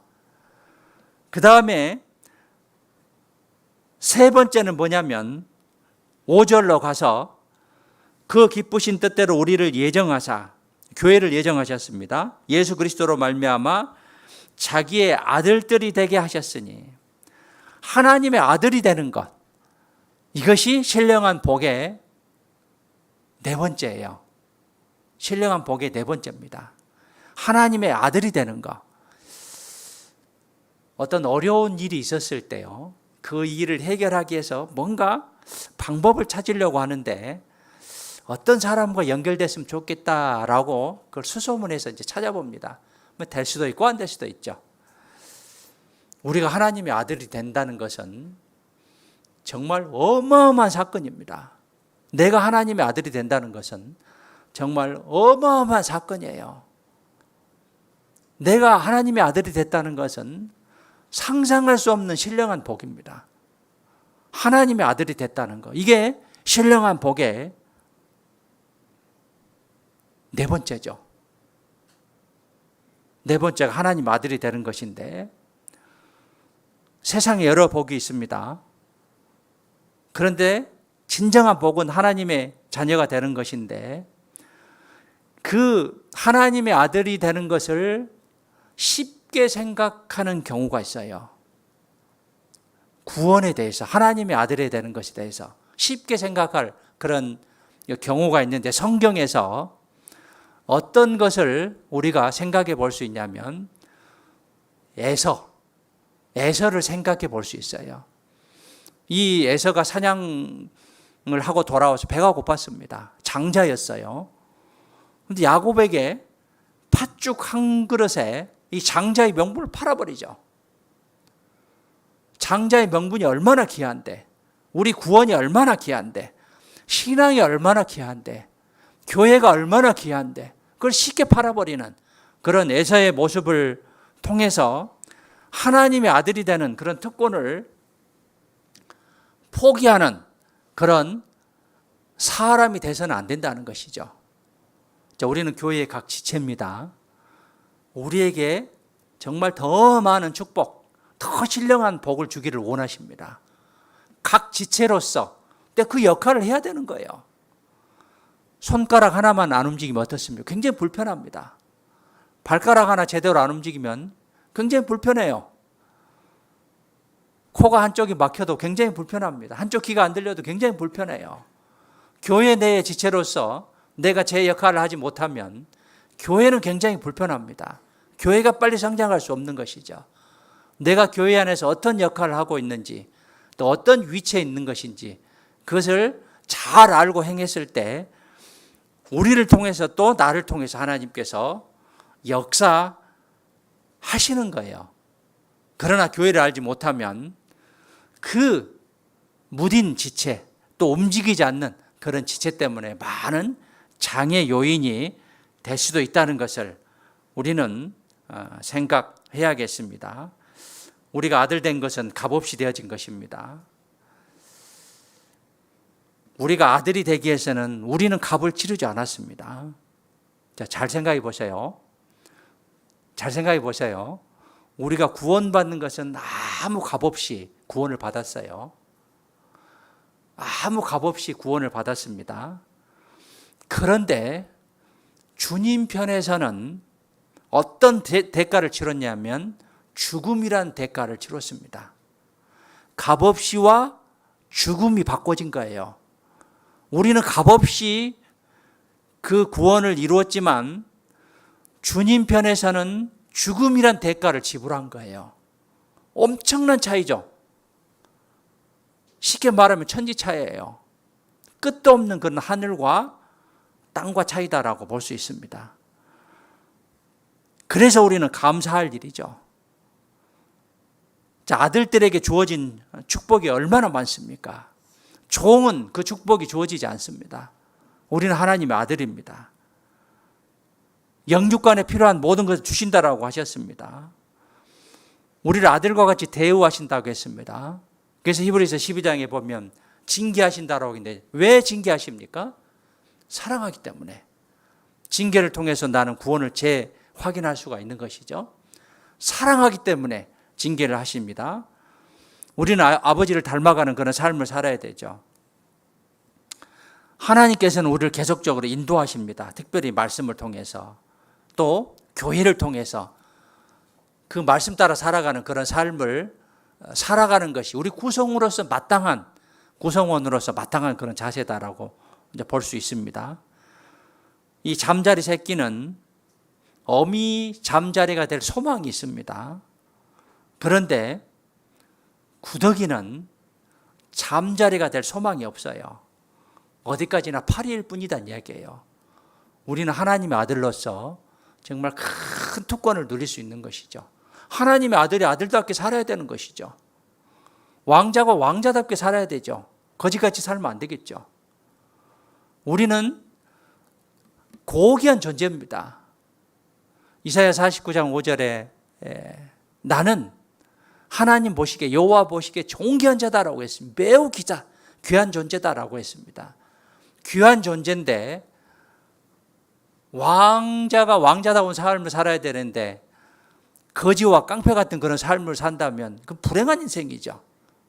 자기 위치를 지키지 못하는, 자기의 처지를 생각하지 못하는 그러한 모습이다라고 볼 수 있는데, 우리는 구원받기 전에 마귀의 자녀로서 내 위주의, 내 생각 위주의 삶을 살았죠. 구원받은 이후에 하나님의 자녀가 됐고 하나님의 말씀을 따라가는 그런 삶을 살아가려고 합니다.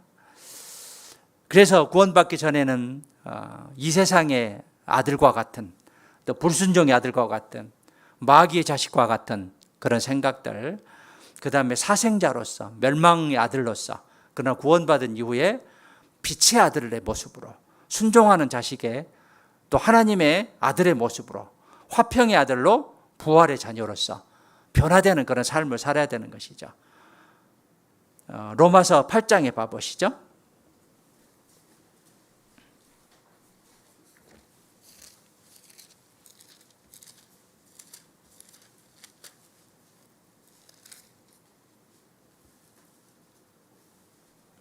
(14절입니다) 14절.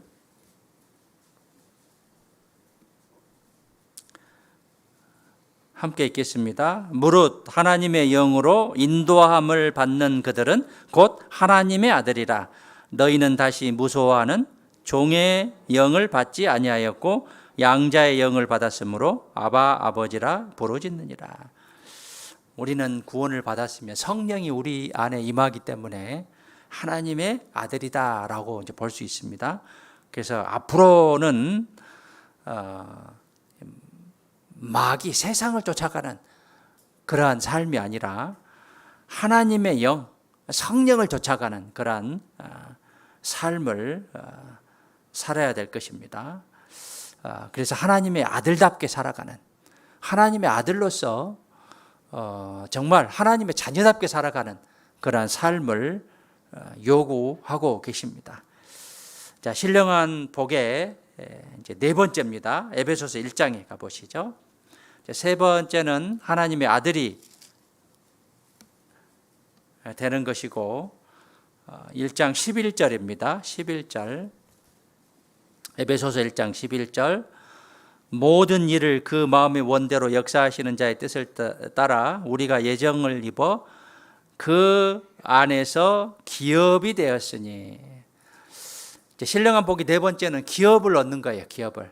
이 기업은 뭐냐면 이제 부모나 근친으로부터 물려받은 재산과 사업입니다. 하나님으로부터 우리가 기업을 얻었어요. 구원받을 때 우리는 하나님의 기업이 됐고 하나님은 우리의 기업이 됐습니다. 그래서 우리는 천국에서 우리의 기업을 얻을 수가 있는 거예요. 그래서 하나님의 기업을 얻는 그런 자격을 얻은 자들입니다. 그래서 이 기업은 부모나 또 가족으로부터 물려받은 재산과 사업인데 하나님의 기업, 이것을 얻은 자다라고 이제 볼 수 있고요.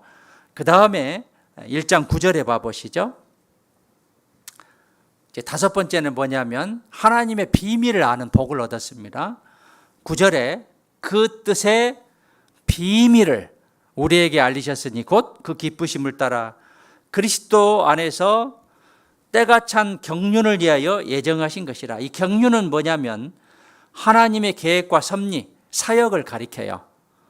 그래서 그 뜻의 비밀을 우리에게 알리셨으니 하나님의 비밀을 아는 복을 얻었습니다. 성경에는 많은 비밀들이 있습니다. 그 비밀들 몇 가지를 살펴보면 먼저는 복음이 비밀이에요. 구원받는 그 복음이 비밀입니다. 그래서 너희는 만민에게 복음을 전파하라 라고 했습니다. 성경에서 가장 중요한 말씀이 핵심이 복음이에요.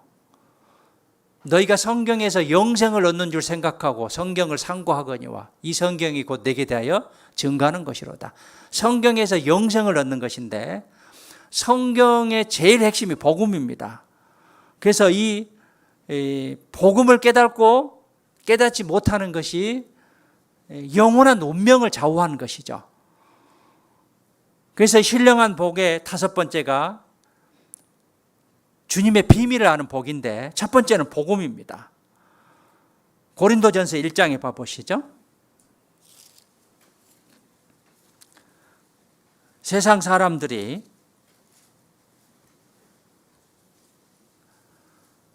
십자가의 도가 미련한 것이다라고 생각하고 있죠. 믿으라는데 안 믿어요. 미련하다라고 생각하죠. 1장 18절입니다. 함께 읽겠습니다. 십자가의 도가 멸망하는 자들에게는 미련한 것이요 구원을 얻는 우리에게는 하나님의 능력이라. 구원받는 것이 세상 사람들에게는 미련한 것이라. 미련하게 주일날 나가서 자기 취미 활동도 하지 않고 말씀 듣고 뭐 교제하고 그게 무엇이냐라고 우리를 바라보고 있겠죠. 구원을 얻은 우리에게는 하나님의 능력이다라고 했습니다. 세상 사람들 미련하게 보는데 우리는 하나님의 능력이다. 정말 가장 귀중한 것이다 라고 볼 수 있습니다. 그래서 첫 번째는 복음이 비밀이고 그 다음에 골로새서 2장에 그리스도가 비밀입니다. 예수님이 과연 누구냐? 하나님이 누구냐? 예수님이 누구냐? 예수님을 통해서 우리는 구원을 받을 수 있는데 그리스도가 비밀이다라고 말씀하고 계십니다. 그리스도는 인생의 문제를 풀고 역사의 의미를 푸는 열쇠고 하나님을 아는 열쇠다라고 볼 수 있습니다. 그래서 그리스도가 비밀이고 또 에베소 3장에 보면 교회가 비밀이다라고 했어요. 교회가. 그래서 사도행전 2장에 보면 오순절에 이제 성령이 강림하심으로 교회가 만들어지게 됩니다. 그리고 교회가 지금 진행 중에 있고 거의 완성 단계에 왔다라고 볼 수 있습니다. 교회에는 참교회가 있고 거짓교회가 있습니다. 거듭나는 탄생의 역사가 있었을 때 참교회다. 말씀대로 살아가는 교회가 참교회다라고 볼 수 있습니다. 세상의 어떤 육신의 정욕과 육신의 어떤 이익을 추구하는 그런 교회는 참교회다라고 볼 수 없습니다. 출애굽했을 때 40년의 이스라엘 백성들이 광야 생활했는데 이걸 광야교회다라고 말씀하셨는데 구약시대에는 광야교회가 있는데 신약시대에는 참교회가 있습니다. 그래서 우리가 참교회에 대해서 자세히 알고 그 참교회를 선택하는 그런 지혜가 있어야 될 것입니다. 그 다음에 마가복음 4장에 보면 하나님 나라의 비밀이 있다라고 했습니다. 하나님 나라의 비밀이 있다라고 했어요. 하나님 나라가 있고 사단의 나라가 있습니다. 그 나라 사이에서 우리가 정말 하나님 나라의 비밀을 깨달을 필요가 있고 에베소서 5장에 봐보시죠. 결혼의 비밀이 있다라고 했어요.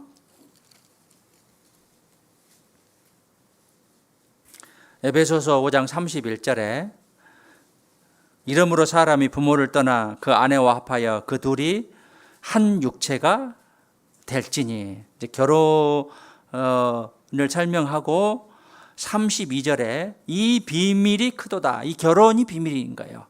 내가 그리스도와 교회에 대하여 말하노라. 교회와 그리스도, 신랑, 신부를 가리키고 있습니다. 그래서 결혼이 비밀이다라고 이제 말씀하십니다. 그리스도와 교회의 비밀이다. 그리고 그리스도와 교회를 통해서 순종, 복종을 원합니다. 교회와 구성원의 할 일은 부부가 서로 사랑해야 되죠. 사랑과 순종과 복종입니다. 결혼을 통해서 교회를 알게 되고 하나님의 섭리를 깨달을 수 있는 거예요. 그래서 사랑하라. 둘이 서로 사랑하라. 순종하라. 복종하라. 이 결혼을 통해서 또 그리스도와 교회를 통해서 우리는 비밀을 깨달을 수 있는 것이죠.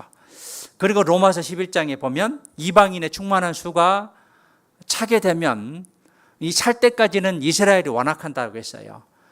충만한 수가 차면 유대인이 구원받기 시작한다고 했습니다.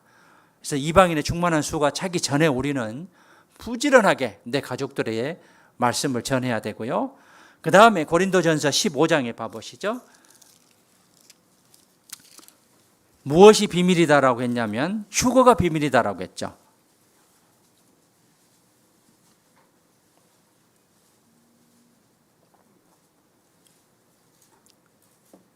성경에 비밀이 많습니다. 비밀은 우리만 알 수 있죠.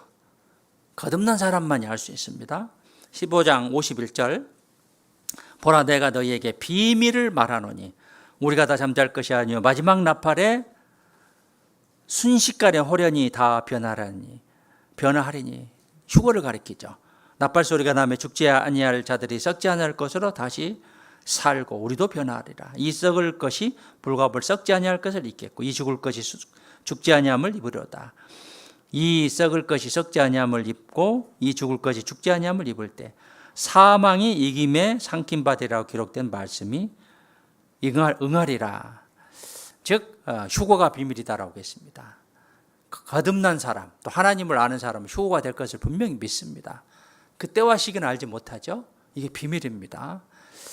그리고 디모데전서 3장 9절에 보면 믿음이 비밀이고 믿음의 성장이 비밀이다라고 했어요. 믿음이 비밀이에요. 우리 믿음이 비밀입니다. 어떻게 저렇게 살까? 우리 믿음 가진 자들의 비밀입니다. 또 믿음 가진 자들이 성장하는 거 이게 비밀입니다. 구원을 받은 사람과 받지 못한 사람들의 모습들. 세상 사람들은 그걸 알지 못합니다. 그리고 디모데전서 3장에 보면 경건이 비밀이다라고 했어요. 경건. 그래서 그리스도 예수 안에는 생명의 성령의 법이 있다라고 했습니다. 주님의 능력이 아니면 참된 경건은 있을 수 없어요. 거짓된 경건은 있을 수 없어요. 주 안에서 경건에 이르기를 연습해야 돼요. 그래서 형제 자매들 간에 교회 안에서 말 조심하시고 또 이 옷 입는 것도 그렇고 조심하셔야 돼요. 또 여러 가지 행동들, 남 상처 주는 것들, 남을 넘어뜨리게 하면 차라리 연잔 맷돌을 메고 바다에 빠추라 그랬죠. 남을 넘어뜨리지 않게 해서 경건에 이르기를 연습해야 되죠. 경건이 비밀이다라고 했습니다. 성경에 비밀이 많아요. 그래서 우리는 그 비밀을 통해서 하나님을 더 많이 알아볼 수 있습니다. 에베소서 1장에 다시 가시죠. 신령한복 6번째는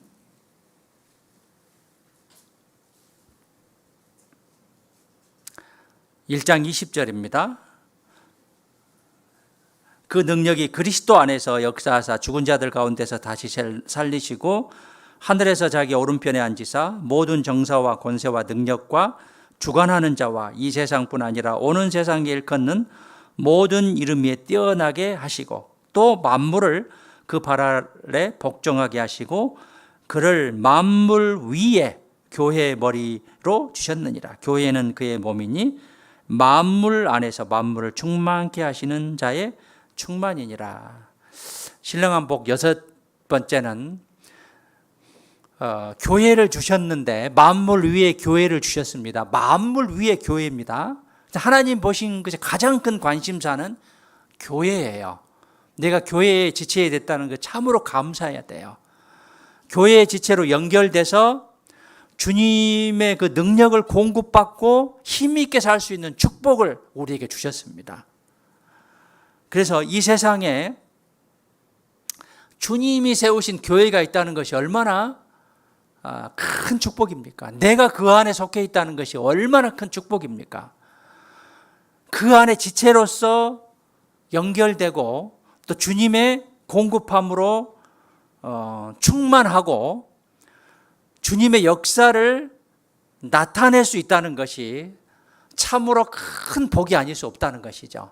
내가 교회 안에 속했다는 것, 하나님의 가장 큰 관심사인 가장 큰 복 중에 하나의 구성원으로 속해 있다는 것이 얼마나 감사하냐는 것이죠. 그래서 우리가 감사함으로 교회를 중요하게 여기고 교회를 섬길 줄 알고 교회 내에서 정말 거룩한 또 교회를 위해서 희생하고 교회를 위해서 내가 살아가는, 교회는 하나님의 집입니다. 그래서 교회 안에서 누를 끼치지 않고 정말 교회를 통해서 많은 공급함을 받고 나를 통해서 우리를 통해서 역사함을 눈으로 봤을 때 참으로 감사하지 않을 수 없습니다. 그래서 교회를 통해서 우리가 얻어갈 수 있는 것은 이러한 은혜들입니다. 교회는 반복돼서 말씀드리지만 물질은 드리는 곳이고 얻어갈 수 있는 것은 은혜예요. 교회에게 우리는 드려야 될 것과 얻어갈 것을 구분할 줄 알아야 돼요. 다 얻어가려고 하면 문제가 되는 것이죠. 그래서 교회를 우리가 정확히 알 필요가 있고요. 누가복음 12장에 봐보시죠.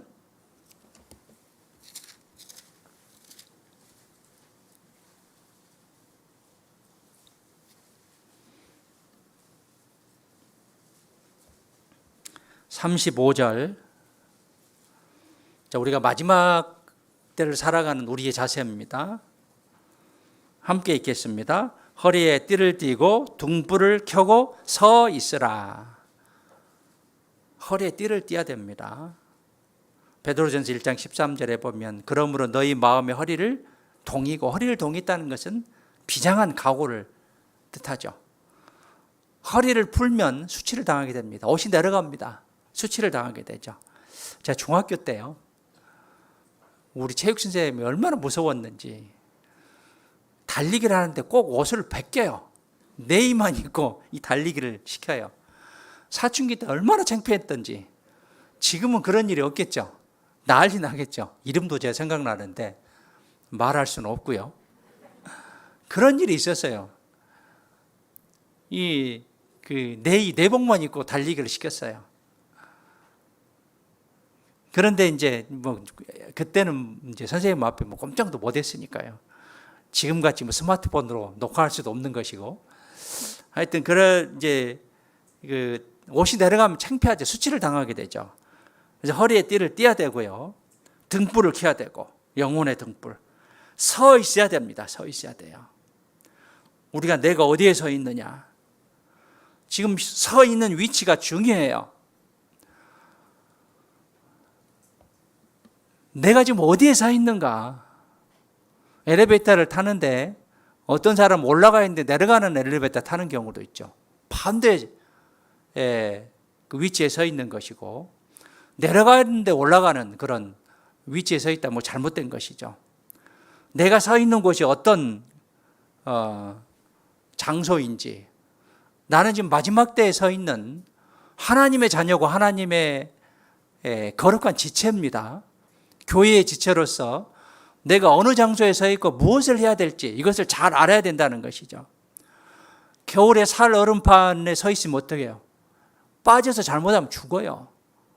얼마나 두꺼운지 그거를 검사를 하고 서 있어야 되는 것이죠. 단단한 얼음에 서 있어야 되는 것이죠. 바위 위에 서 있다면 경고하겠죠. 그런데 무너진 듯한 그런 장소에 서 있다고 한다면 나는 빠져서 또는 넘어져서 또는 무너져서 죽을 수도 있다는 것이죠. 구원받은 사람이 어디에 서 있어야 됩니까? 먼저는 복음에 서 있어야 됩니다. 복음에 서 있어야 돼요. 내가 정말 확실한 구원을 받았는 것인지, 두 번째는 진리에 서 있어야 됩니다. 진리에. 그 다음에 세 번째는 주 안에 서 있어야 돼요. 주 안에, 교회 안에, 주 안에 있어야 돼요. 그 다음에 믿음에 굳게 서 있어야 돼요. 믿음에 굳게 서 있어요. 믿음이 흔들리면 안 돼요. 믿음에 굳게 서 있어야 됩니다. 그리고 시편 119편 봐보시죠.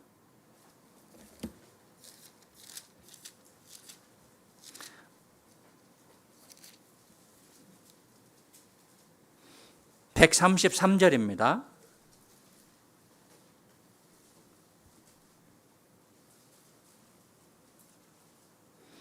시편 119편 133절 구약 895페이지 함께 읽겠습니다. 나의 행보를 주의 말씀에 굳게 세우시고 아무 제약이 나를 주장치 못하게 하소서. 나의 행보를 주님의 말씀에 굳게 세우라겠습니다.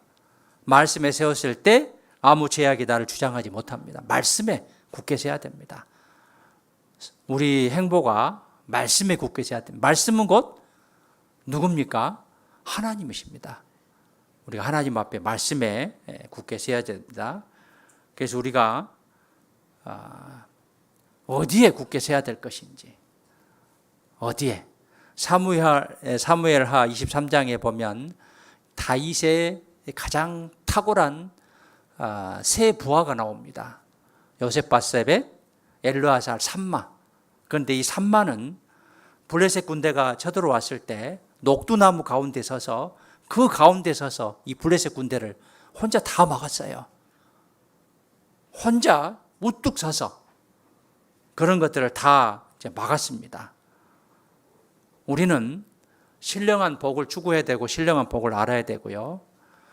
그 신령한 복을 안 자로서 우리가 꼭 해야 될 일은 무엇입니까? 복음을 전하는 것이죠. 복음을 전하는 것이에요. 시편 118편 봐보시죠. 19편 봤으니까 18편.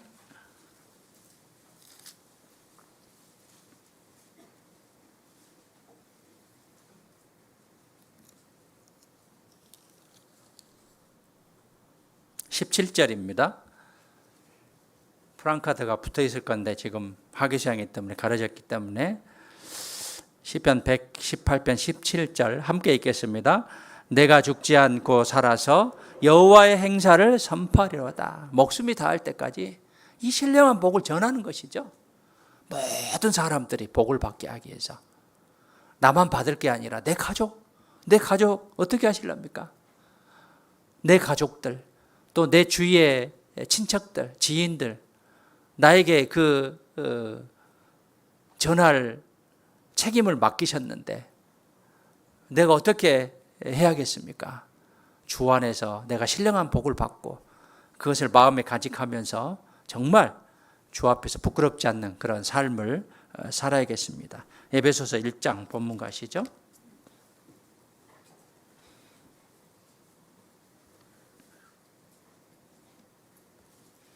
네, 1장 3절입니다. 3절 함께 읽겠습니다. 찬송하리로다. 하나님 곧 우리 주 예수 그리스도의 아버지께서 그리스도 안에서 하늘에 속한 모든 신령한 복으로 우리에게 복 주시되. 우리는 신령한 복을 받고 있습니다. 이 복을 더 충만하게 받고 특별히 교회를 통해서 이 복음을 전하는 남은 생애가 됐으면 좋겠고요. 이 시기에 우리가 가장 해야 될 일은 먼저 내가 충만하고 그 충만한 복을 전하는 것이다 라는 것을 오늘 에베소서 말씀을 통해서 교훈을 얻어봤습니다. 기도하겠습니다. 사랑이 풍성하신 살아계신 아버지 하나님, 참으로 감사드립니다. 마땅히 멸망받아 지옥에 갈 수밖에 없었던 저희들을 위해서 죽음을 택하시고 그 십자가의 고난을 통해서 우리에게 영원한 생명과 소망을 주심에 참으로 감사드립니다. 우리는 하나님의 사랑을 깨달은 자들입니다. 또 이어서 계속적으로 신령한 복을 받고 있는 자들입니다. 더욱더 충만케 하시는 그 신령한 복을 받게 하시고 그 신령한 복을 세상 사람들에게 전하는 우리 남은 생애가 될 수 있도록 도와주시옵소서. 특별히 교회를 통해서 또 각자를 통해서 주님의 역사가 더욱더 많이 일어날 수 있도록 주님 도와주시기를 간절히 원합니다.